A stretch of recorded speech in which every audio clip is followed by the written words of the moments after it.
Alors, on parlait tout à l'heure de la dernière rencontre entre monsieur le président Abdel Fattah el-Sisi également avec le chef du commandement central militaire américain, exactement, monsieur Votel, et comment ça prépare également les déclarations des deux côtés et comment ça prépare la prochaine visite également de monsieur le président aux États-Unis. Alors tout d'abord, comment vous voyez actuellement les relations égypto-américaines, surtout après cette tension qui existait, surtout après le 30 juin?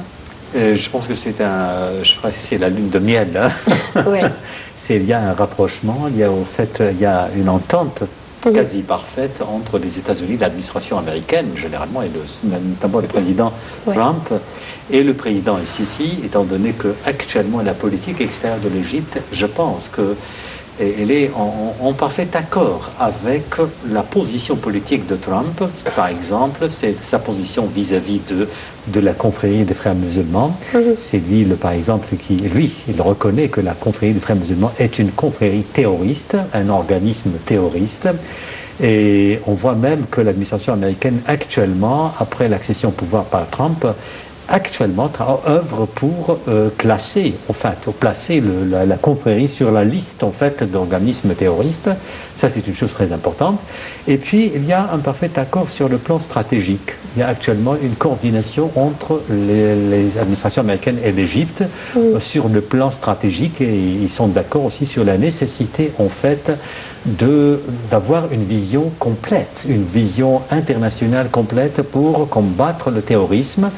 Il faut vraiment combattre le terrorisme en adoptant une politique internationale sur laquelle tous les pays, soit l'Occident, soit les États-Unis, sont d'accord. Parce qu'on sait très bien que, par exemple, la position de la confrérie des frères musulmans en Europe n'est pas, même en Angleterre, la confrérie n'est pas considérée comme un organisme terroriste. Oui. Donc, vous savez, il faut rallier tous les pays internationaux sur ce jugement, c'est-à-dire la considération importante exprimée par l'Égypte, considérant la confrérie comme organisme terroriste. Oui. Alors, docteur Sabet, on parlait tout à l'heure du terrorisme qui doit bien sûr figurer sur l'agenda de ces rencontres, mais également, bien sûr, la situation au Proche-Orient. Selon vous, comment les deux côtés vont traiter cette question très épineuse en ce qui concerne les négociations israélo-palestiniennes, si jamais ils reprennent, et la situation surtout de la colonisation et la position des États-Unis face à ce dossier? C'est toujours un peu tôt, je trouve, parce que dès le début, quand M. Trump est rentré dans sa position comme président des États-Unis, ils étaient très pour Israël, pour M. Netanyahou. Même M. Netanyahou est allé en visite. En plus, le beau-fils de M. Trump a reçu le dossier de trouver une solution sur le conflit israélo-palestinien. On va voir, ils ont l'air qu'ils sont sérieux. Ils ont aussi commencé ils ont quand même, par exemple, ils ont fait des déclarations pour changer l'ambassade américaine de Tel Aviv à Jérusalem. Maintenant, ils ne le disent plus. Et même quand ils ont demandé cette question, est-ce que vous allez le faire? Ils ont dit oui, après des études, etc. Alors, ce n'est plus vraiment exactement ce que je suis en train de voir, c'est qu'ils sont en train d'être éduqués sur la situation et le problème. Et je trouve que cette administration de M. Trump probablement va rentrer avec une nouvelle point de vue sur la situation, une point de vue beaucoup plus pragmatique. Ils ne sont pas aussi liés sur l'État, pas l'État d'Israël dans le sens que comme État, comme allié stratégique des États-Unis, mais comme est-ce que c'est un allié stratégique aussi important qu'elle l'est vraiment, ou est-ce que le monde arabe est aussi important aussi? Et là on voit quand même, ils sont beaucoup plus pragmatiques dans cette question. Alors, en ce sens, je suis optimiste. On va voir, ils n'ont pas vraiment fait des choses concrètes dans ce sens, mais ils ont fait des déclarations, et ces déclarations ont changé quand même. Oui. Voilà. Alors la Syrie également, c'est un dossier important, je crois, qui va figurer sur l'agenda de ces discussions, surtout que au cours des dernières négociations concernant la Syrie à Genève jeudi dernier, on a parlé de la position américaine floue qui a une influence sur aussi l'issue de ces négociations, parce que jusqu'à présent, rien n'est clair en ce qui concerne la position américaine vis-à-vis du dossier syrien. Disons, est-ce que sa position en fait est très efficace en ce qui concerne le dossier syrien? Je ne suis pas d'accord. C'est-à-dire, j'estime que les États-Unis ont choisi la position de spectateur. C'est-à-dire, ils se contentent de cette position, un statut de spectateur, en confiant tout le rôle en fait à la Russie. C'est la Russie en fait qui gère complètement la situation, à mon avis. C'est la Russie, par exemple, qui a son mot à dire en ce qui concerne le dossier syrien. On l'a vu même pour les négociations de Genève. À titre d'exemple, regardons pas, lorsque l'opposition syrienne a mis comme condition préalable pour réussir ces négociations que le Assad parte, enfin la Russie en fait a estimé, c'est l'ambassadeur même russe a estimé ça comme ridicule. Et puis chaque fois par exemple, si on voit que très bien que c'est grâce à la Russie aussi que la Syrie a pu combattre enfin les groupes ou les factions terroristes, mais le seul problème c'est que lorsque l'aviation syrienne, lorsqu'il bombarde, à titre d'exemple, les positions des terroristes, il bombarde en même temps les positions de l'opposition. Ça, c'est clair. C'est pour ça qu'il y a beaucoup de victimes qui relèvent de l'opposition syrienne plutôt que des terroristes. Enfin, la Russie, même, a sauvé en fait le régime syrien. Grâce à la Russie, les forces syriennes ont pu récupérer Alep. Ça, c'est une chose très importante. Et qu'on peut dire que le régime syrien maintenant se redresse debout. Oui. C'est toujours grâce à la Russie. La Russie, en fait, a à mon avis, toutes les cartes, mais les États-Unis se contentent de cette position de spectateur après la leçon irakienne. Oui. Alors, plusieurs analystes et plusieurs diplomates également affirment que l'Égypte, au cours de sa prochaine au cours de la prochaine visite de M. le Président aux États-Unis, doit essayer de gagner un tout petit plus le Congrès américain et les médias américains. C'était les deux qui avaient c'est-à-dire l'opinion le plus très sévère contre l'Égypte depuis le 30 juin. Est-ce que vous êtes d'accord? Est-ce que vous êtes d'accord que ces deux institutions importantes pour les relations entre l'Égypte et les États-Unis? Oui, c'est important, mais pas aussi important que tout ça, dans le sens que même l'administration américaine de M. Trump ne prend pas au sérieux plusieurs, assez importants quand même, institutions médiatiques aux États-Unis actuellement. Alors, oui, c'est important. Et il y a quand même certains éléments aux États-Unis qui ont un appui sur l'Égypte et la position égyptienne, mais bien sûr, il y a d'autres qui sont hostiles. De les gagner tous, probablement pas tout de suite, mais peut-être dans le moyen terme, oui. Ça dépend vraiment un peu sur la collaboration entre l'administration américaine et l'Égypte et ce qu'ils vont faire, quelles seront leurs stratégies intégrées, parce que ce sera une stratégie assez intégrée quand même. Peut-être pas dans tous les dossiers, mais certains. Alors oui, ça dépend. Est-ce que c'est important? Oui, c'est important dans un certain sens. Mais après tout, c'est un média assez indépendant. Et il faut la gagner, c'est tout. Oui. Mais exactement comme Dr Saïd vient de dire, la relation entre M. Trump et ses institutions n'est pas très forte actuellement. C'est juste hier M. Trump avait refusé ou avait annulé sa participation au dîner des journalistes de la Maison-Blanche, et c'était quelque chose qui n'a jamais eu lieu avant. Alors, est-ce que vous voyez que tout cela pourra influencer la visite de M. le Président aussi, cette hostilité entre Trump et les différentes institutions du pays? Non, je ne pense pas, parce qu'on comprend très bien la position de Trump vis-à-vis de quelques institutions de presse, c'est-à-dire le CNN, on l'a vu, avec aussi le New York Times. Ça, c'est très bien. Il y a aussi Los Angeles Times, c'est la presse de Los Angeles, le journal de Los Angeles. Enfin, on sait très bien que il y a quand même, parce que ces journaux, plutôt, il y avait quand même une certaine position vis-à-vis de la confrérie des frères musulmans. On sait qu'il y a, comme Haddad, qui est une figure des frères musulmans, qui est emprisonné en Égypte, il a pu contacter Hein, le New York Times a publié une lettre de Haddad qui est emprisonné en Égypte. Hein. Alors, ce qui vraiment a fâché Trump. Trump sait très bien que cette presse ne cesse de le critiquer. Et cette presse aussi, New York Times et CNN, adoptent une certaine position critique vis-à-vis de la politique de Trump. C'est la raison pour laquelle, en fait, Trump de recevoir les délégations représentant ces institutions médiatiques. Là, c'est une chose. En ce qui concerne, est-ce que cette position pourrait avoir un impact ou bien des conséquences sur la visite de Sisi? Non, je ne pense pas du tout. Hein, il y a un rapprochement total. Or, peut-être, est-ce que c'est vrai qu'on sait très bien que l'administration américaine, ou bien plutôt quelques figures de l'administration américaine, commencent à adopter une situation un petit peu modérée. C'est-à-dire que lorsque Trump, à titre d'exemple, a refusé complètement d'accueillir, c'est une attitude de recevoir enfin les musulmans, ou bien il adopte une certaine position hostile vis-à-vis des musulmans provenant de l'extérieur. Hein. On a vu même, il y a un film à l'Oscar dont le réalisateur est un Iranien musulman. On sait très bien qu'il a refusé en fait que les États-Unis lui donnent la permission d'entrer.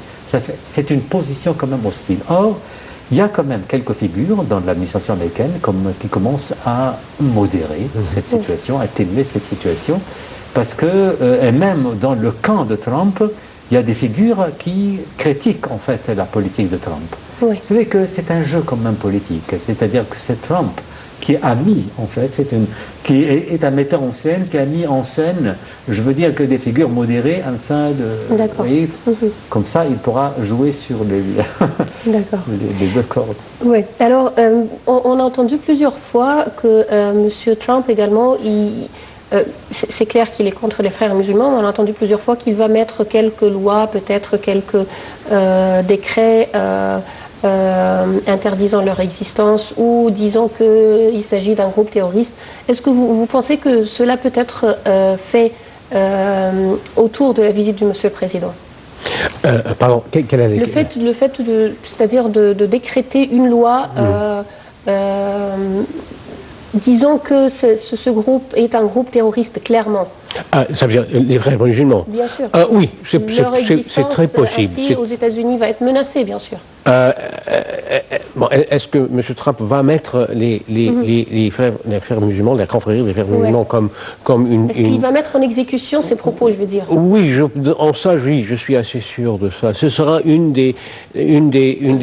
ça fera partie de la collaboration entre les États-Unis et l'Égypte. Oui. Après tout, ils sont en train de partager l'intelligence qu'ils ont pu recevoir, et l'intelligence égyptienne sur les frères musulmans, c'est que c'est une confrérie terroriste. Alors oui. Et dans ce sens, oui, je trouve que l'administration américaine sera tout à fait d'accord. Oui. Et puis ils cherchent un peu, parce que quand même, Trump et l'administration est un peu gérée par une certaine idéologie, avec une modération aussi. C'est très étrange, mais il y a plusieurs influences qui sont en jeu dans l'administration de M. Trump même. Oui. Peut-être sur ça, j'aimerais bien bondir en fait sur ce point.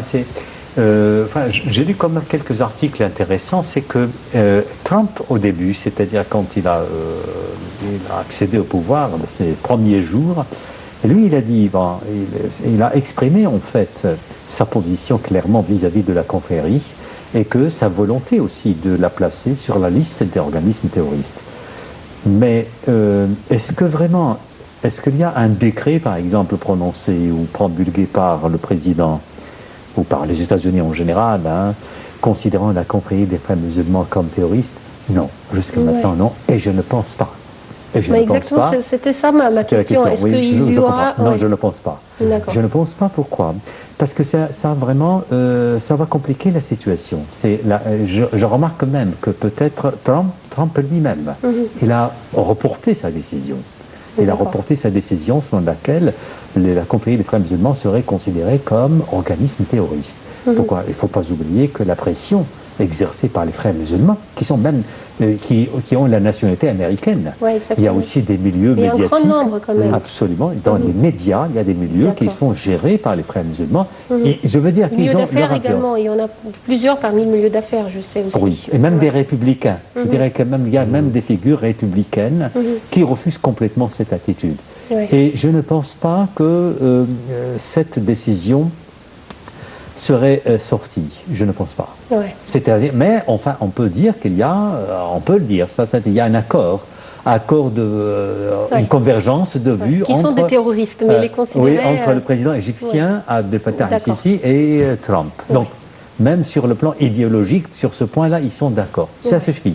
Je pense que ça suffit. Sans besoin qu'il y ait une décision, en fait, ou un décret. D'accord. Alors, le deuxième volet plutôt important de cette visite, bien sûr, c'est le volet économique. Et en tant qu'homme d'affaires, M. Trump, je crois que la coopération économique va aussi occuper une grande place au cours de ces discussions. Oui. Il ne faut pas quand même oublier aussi que l'économie américaine elle-même est un peu sous une certaine pression à cause de la politique de M. Trump. M. Trump a déjà, pas cassé, mais quand même il a rompu certains accords économiques sur, par exemple, les États du Pacifique. Alors, ils ont besoin quand même de trouver d'autres et des liens alternatifs. Et dans ce plan aussi, l'Égypte est une excellente option de faire rentrer dans cette alternative, dans le sens qu'un appui économique dans certaines directions y inclut l'Égypte. Et dans ce sens, oui, je trouve qu'il y aura un certain collaboration. On va voir quand même, on ne sait pas. Est-ce que ce sera une collaboration d'un investissement américain, un investissement des hommes d'affaires américains? On verra. Tout ce qu'on peut dire, c'est que M. Trump même est un homme d'affaires, qui est très bien, très réussi, après tout, parce que c'est quelqu'un qui sera pragmatique, qui va voir des choses telles qu'elles le sont, et avec les avantages économiques, pas seulement pour des raisons politiques. Oui. Et également, M. Abdel Fattah, même question, est-ce que vous voyez qu'à l'issue de cette rencontre, cette visite aux États-Unis, il y aura une augmentation de la coopération économique entre l'Égypte et les États-Unis? Écoutez, parce que c'est-à-dire que les États-Unis ont exprimé justement une position positive vis-à-vis de l'Égypte sur le plan économique, c'est-à-dire qu'elle a marqué sa disposition vraiment à améliorer l'économie ou à intervenir d'une façon ou d'une autre, c'est-à-dire via les investissements, investir en Égypte. C'est un des objectifs de la visite de Fattah el-Sisi qui sera effectuée aux États-Unis. C'est justement accorder les investissements aussi, peut-être pourquoi pas, aussi des assistances américaines sur le plan économique et profiter aussi de ce rapprochement de vues entre les deux présidents entre eux, bien sûr, pour d'autres dossiers, c'est-à-dire le dossier libyen, par exemple, qui sera, je pense, sera discuté. On sait très bien que l'Égypte a une certaine position, c'est-à-dire l'Égypte soutient Haftar. À titre d'exemple, c'est la seule force, la seule puissance qui est considérée par l'Égypte comme une puissance légitime. Il y a un rapprochement de vue, je pense, entre les États-Unis et l'Égypte sur ce point. Il y a aussi d'autres problèmes, c'est que la crise syrienne, c'est-à-dire, on sait très bien que, mais à mon avis, c'est-à-dire le point de convergence presque totale, c'est que les États-Unis reconnaissent le rôle principal, central de l'Égypte dans la région. La nécessité en fait de ce rôle, ça c'est une chose enfin qui constitue le fond de conviction, c'est-à-dire que il est très complètement convaincu, Trump, de cette thèse. C'est que la nécessité de l'Égypte, on a besoin de l'Égypte. L'Égypte joue le rôle important, central dans la région. Et c'est via l'Égypte qu'on pourra, si on adopte une stratégie commune, on pourra éradiquer le terrorisme ou bien combattre le terrorisme. C'est ça. Exactement. Bien, de la prochaine visite de M. le Président aux États-Unis, on va passer cette fois-ci à la visite de plus importants diplomates chinois, toujours aux États-Unis aujourd'hui et demain. En fait, Pékin a dépêché M. Yang Jiechi, qui est le conseiller d'État chinois, qui a plus de poids, selon les médias chinois, que le ministre des Affaires étrangères. Monsieur le diplomate chinois ira aux États-Unis, comme je viens de dire, aujourd'hui et demain, pour des discussions avec plusieurs hauts responsables, mais ce n'était pas clair jusqu'à aujourd'hui s'il aura une rencontre avec Monsieur Trump ou non. Tout de suite, nous allons voir plus de détails concernant cette visite et puis on revient pour plus d'analyse.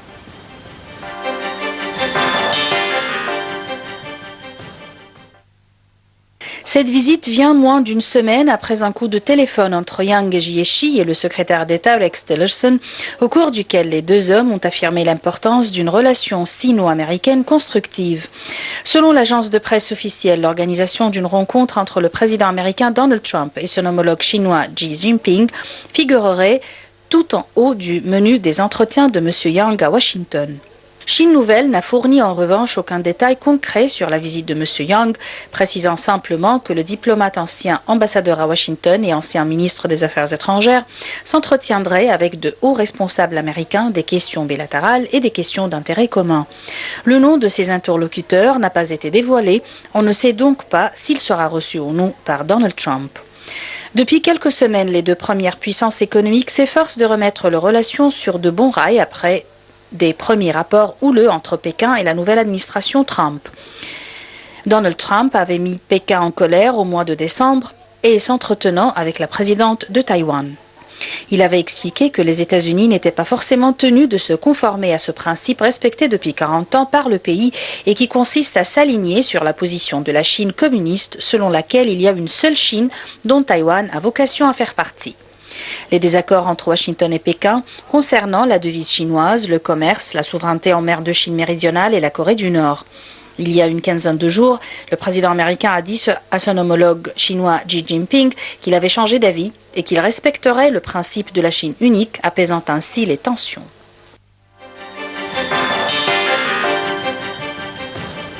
Il y a un nouveau réchauffement des relations entre les États-Unis et la Chine. Mais en fait, avant de parler de cette dernière visite, est-ce que vous pouvez nous expliquer l'origine de cette crise qui a eu lieu durant la campagne de M. Trump, quand il a eu des entretiens avec la présidente de Taïwan, et pourquoi ça a fâché la Chine également?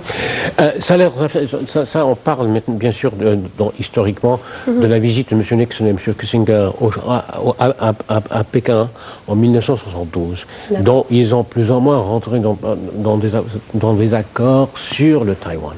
Et pour avoir un rapport avec la Chine, qui après tout, c'est la Chine, tandis que Taïwan, bien que c'est une puissance économique, est très petit. C'est une des départements, d'une trentaine de départements en Chine même. Alors, il y a un accord dont la Chine sera considérée comme la Chine. La Chine, ça veut dire la Chine de la République peuplade de la Chine plutôt que celle de Taïwan. Et ça a existé jusqu'au moment que... C'est pas existé, ça a toujours été là. C'est une sorte d'accord avec certains... des intérêts qui sont connus, ça veut dire des intérêts qui sont connus des deux côtés.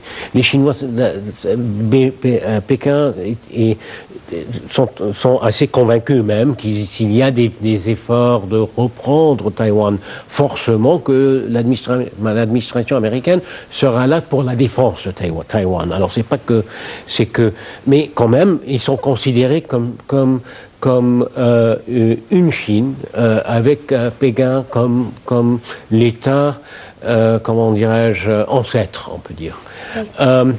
C'est une situation assez bizarre, mais ils l'ont fait, et M. Trump a un peu cassé ce accord en parlant avec Taïwan directement avec son chef d'État. Ouais. Comme ça, c'est comme si les États-Unis reconnaissaient Taïwan comme un État elle-même. C'est pas qu'ils le considèrent pas, ils le considèrent, mais très, comment dirais-je, discrètement. Et tout le monde le sait et le comprend. Ouais. Actuellement, la situation telle qu'elle est, c'est que l'économie chinoise et l'économie des États-Unis sont si intégrées qu'ils ne sont pas vraiment dans une position d'être en conflit. À la fin du compte, en conflit politiquement ou économiquement. Oui, exactement. C'est vrai que M. Trump, au cours de sa campagne, il a fâché beaucoup de monde, presque tout le monde, mais apparemment, vu le poids économique de la Chine, il a dû revenir sur ses propos. Non, au début peut-être Trump en fait n'était pas d'accord complètement. En fait. Et vous savez qu'il y a une certaine politique adoptée par l'administration américaine depuis très longtemps. Est-ce qu'on considère cette position soutient que le statut de Taïwan, est-ce qu'on le considère comme un État autonome, séparé de la Chine ou non? Et puis après, ou bien, bon, on se considérait que c'est une partie en fait de la Chine, mais qu'elle a, disons, son propre statut assez autonome. Or, on a vu qu'au début, lorsqu'il a accédé au pouvoir, c'est-à-dire après sa victoire électorale, on a vu que Trump, tout d'un coup, il a lancé une déclaration qui a vraiment mis en colère la Chine. C'est quoi? Il dit les États-Unis n'est pas tenu vraiment de se conformer à cette ligne. Oui. Absolument pas. Et puis après, il y a une chose, le point qui est le plus important, le facteur, à mon avis, le plus important, c'est le facteur économique. Oui. Étant donné que maintenant, la Chine, à mon avis, c'est la première puissance. C'est la première puissance. Et je pense que c'est devance même les États-Unis. On sait très bien que le marché, la Chine a sa position, alors que si, par exemple, il y a une récession économique qu'éprouvent les États-Unis, à titre d'exemple, on voit que la Chine, enfin, est très contente. Oui. Là, ce conflit, a été peut-être la position de la Chine, comme vu vraiment son poids économique, on a vu un changement d'attitude plus tard, toujours sous les conseils des conseillers américains autour de Trump. Ils savent très bien que c'est pas facile en fait de mettre à exécution ou de mettre en œuvre ces déclarations qui ont été lancées par Trump. C'est pour cela qu'il a commencé à adopter une position modérée. On a vu même un rapprochement de points de vue.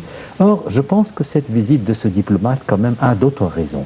Oui. C'est-à-dire qu'on a entendu récemment, j'ai lu récemment que le président américain l'administration américaine en général a décidé de consacrer une partie importante du budget américain aux forces maritimes. Aux forces maritimes américaines. Alors, on a vu que le lendemain, que la Chine a nommé un état-major, c'est-à-dire un état-major qui est le responsable des forces maritimes, et c'est un homme très expérimenté, et que la Chine a commencé aussi à développer ces armes maritimes. Cette visite, d'abord, je pense qu'elle va porter sur deux problématiques. La problématique économique, et puis après, un accord, ou bien chercher une convergence sur les points stratégiques. En ce qui concerne le statut de Taïwan, enfin, c'est une chose, bien entendu, et aussi pour voir exactement, est-ce qu'il y a un accord sur d'autres questions stratégiques ou non. Est-ce que vous parlez d'une coopération militaire peut-être? Non, pas coopération, pas tellement, mais il tâte le terrain pour savoir exactement, parce que lorsque le président américain au début, par exemple, a pris une position assez considérée comme position hostile, puis tout d'un coup il a modifié sa position, on ne sait pas, est-ce qu'il a modifié sa position par conviction ou bien donc il a nécessité en fait de multiplier les visites pour savoir exactement si il y a un rapprochement de points de vue ou bien c'est d'après ma connaissance. Ouais. Alors Monsieur Sabet, est-ce que vous pensez que le fait que la Chine a envoyé son plus important diplomate veut dire qu'elle a accepté également ce rapprochement de la part des États-Unis? Oui, plus ou moins. Mais quand même, il y a d'autres irritants, on peut dire, qui veut dire ces îles, par exemple dans l'île chinoise, il y a des îles artificielles dans ce qu'on appelle les Spratly Islands. Dans le nom en français, je ne le connais pas, mais c'est des îles qui ont été plus ou moins fabriquées presque par la Chine comme base militaire en plein milieu, et assez loin quand même de la côte chinoise, en plein milieu d'une région dont il y a d'autres pays dans les environs qui ont quand même un intérêt là-dessus. Alors, il n'y a pas un conflit, mais une situation, on peut dire. Alors, je pense aussi qu'ils vont adresser cette situation. Il y a pas une situation, mais certaines choses à un deal, on peut dire, est en train d'être fait, je pense. Parce que c'est pas aussi simple que ça. Il y a bien sûr la situation économique, il y a la situation de ces déclarations sur Taïwan, il y a aussi cette situation de ces îles artificielles en plein milieu de la mer de Chine, South China Sea, la mer du sud de Chine. Alors, ces trois situations, oui, sont en train d'être discutées. Et c'est ouvert à discussion. Alors, il y a certains, c'est quand même des situations qui sont assez importantes, qui doivent être adressées, et doivent, dans une solution plus ou moins temporaire, on peut dire, doit être trouvée maintenant. Ouais. Mais, Dr Abdel Fattah, quand on parle d'une coopération économique entre la Chine et les États-Unis, est-ce que c'est vrai qu'il s'agit d'une coopération avec cette forte compétition économique entre eux? C'est difficile, en fait. Cette forte coopération, peut-être, c'est le fait. La coopération peut être conçue sur un autre plan. On pourra toujours se mettre d'accord sur des points stratégiques économiques afin de maintenir, afin de maintenir la position de chaque pays. C'est-à-dire, si à titre d'exemple, on sait très bien que la concurrence s'intensifie sur le plan des produits chinois. On sait très bien que les produits chinois maintenant couvrent complètement le marché américain. Oui. Et il y a des choses aussi qui ont beaucoup d'avantages. Et lorsque, par exemple, les États-Unis sont frappés par un problème économique, là vraiment, on voit que la Chine est complètement épargnée. Alors, la Chine profite, en fait, c'est même sur le plan de la monnaie chinoise. Actuellement, la monnaie chinoise commence quand même à se répandre, à avoir quand même son statut, son importance dans beaucoup de marchés du monde. On a vu ça en Afrique, en Asie, à titre d'exemple. Donc, et puis, le président américain reconnaît complètement cette puissance économique de la Chine. D'où la nécessité, en fait, de se mettre d'accord sur des points qui pourraient, comme ça, c'est-à-dire avec la négociation, on peut toujours retrouver une solution à l'amiable. Oui. Alors, exactement, quand on parle du yuan, c'est vrai que toutes les anciennes administrations avaient demandé à la Chine d'élever la valeur du yuan, et c'est la Chine qui a toujours refusé. Est-ce que vous voyez que cette demande va être encore une fois renouvelée avec cette nouvelle administration, avec l'administration Trump? L'administration nouvelle a fait certaines déclarations, quand même, dans un certain sens assez bizarres, que le yuan est artificielle, elle peut aller d'un côté à l'autre. Oui, mais presque pas tous, mais une bonne... plusieurs pays ont leur monnaie et contrôlée quand même. Ouais. Mais je dois dire aussi, pas seulement dans le sens économique, il y a aussi des choses stratégiques pour ce qui va arriver dans le futur en long terme et le futur en moyen terme. Alors, ce qu'on est en train de voir, c'est des accords pour arriver à des solutions en moyen terme. Mais à long terme, les deux côtés sont pas très proches dans ce sens. On va voir. Mais c'est pas que c'est tout si simple que tout ça, ce que je veux dire. Est-ce que, docteur Assam, est-ce que cette visite pourra être comme une préparation pour de prochaines visites mutuelles entre les responsables ou les deux présidents des deux pays? Oui, ça dépend vraiment des problèmes qui pourraient se poser en fait sur ce point, et on sait très bien qu'il y a énormément de problèmes entre la Chine et les États-Unis. Oui, il y a bien sûr, mais une fois c'est une visite d'un grand diplomate, comme vous dites, ce diplomate a quand même un statut très important. Oui, on pourra avoir d'autres visites entre les États-Unis. Mais est-ce que la question peut-être, est-ce que les États-Unis vraiment sont disposés aussi à changer un petit peu sa politique vis-à-vis de la Chine après cette visite? Ça, je ne pense pas. C'est très difficile. Je suis complètement d'accord avec mon collègue lorsqu'il dit justement c'est un rapprochement à long terme. Enfin, oui, à moyen terme, c'est vrai. Peut-être à court terme, oui, pour les problèmes qui s'imposent actuellement, problèmes d'actualité.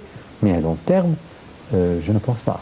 Oui. Pourquoi selon vous? Parce que d'abord, c'est que aussi quand ils sont deux concurrents, on a vu, c'est la première fois de voir dans l'histoire, par exemple, un rapprochement entre la Russie et les États-Unis, tel point que, à tel point, ce constat a porté beaucoup d'analystes et beaucoup d'observateurs à dire que, en fait, nous entrons à une nouvelle ère, une nouvelle ère qu'on n'a jamais vue. c'est-à-dire un rapprochement entre les États-Unis et la Russie. Et la première fois de voir, par exemple, les Américains adoptent une position quand même assez, je ne dirais pas bizarre, mais c'est une position inattendue. C'est-à-dire que de se contenter d'un statut de spectateur pour le dossier syrien, au début, on a vu sous Obama, on a vu quelques exigences, et insistance même exprimée par Obama. Et puis tout d'un coup, lorsque la Russie en fait est intervenue dans la situation, on a vu que l'administration américaine, enfin Obama généralement, a commencé à reculer. Et puis après, même les Européens, pour les Européens, ils devaient justement reconnaître que la Russie a une position importante, a son mot à dire, et lui ont laissé en fait le jeu. Oui, exactement. Je vous remercie infiniment, docteur Mahmoud Savet. Merci beaucoup, docteur Hassan Al-Fattah. Je vous remercie infiniment. Merci beaucoup, mesdames, messieurs. C'était tout pour cette édition de Direct. Rendez-vous demain, une nouvelle édition. Bonne soirée.